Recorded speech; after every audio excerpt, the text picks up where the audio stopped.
dan i dobrodošli u kuhinju moje nane.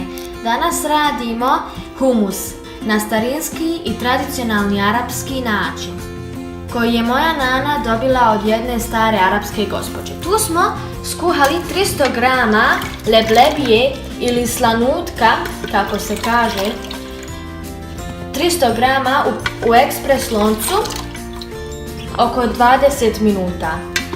Ako vi kuhate u običnom loncu, trebate ga kuhati malo duže da bude dovoljno mekan da se može ispasirati. Ovdje smo očistili 4 do 5 čehna bijelog luka. Tu smo i stavili 160 ml maslinovog ulja i scijedili smo 1 limun.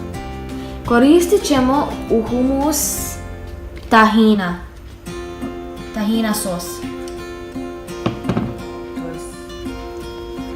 Tahin možete napraviti pomoću susamovih sjemenki. Samo ispržite susamove sjemenke i sameljete ih i dobit ćete tahin ili tahina sos.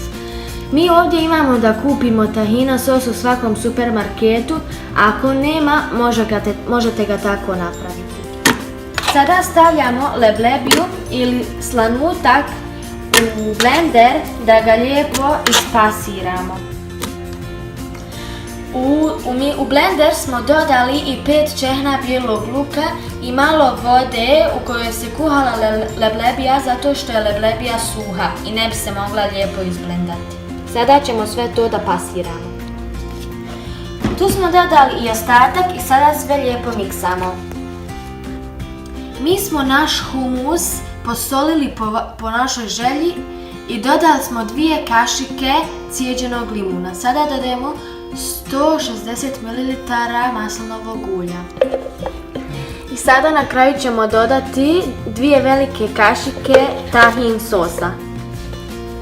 Evo, naš humus je gotov.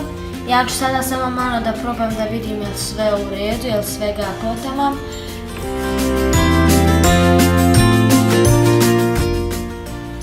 Baš je ukusno, svega je potamam. Sada naš humus ide u frižider da se ohladi. Humus se najbolje jede sa vrućim somunima, ali u arapskim državama se služi sa kuhanim pečenim mesom ili kuhanim povrćem.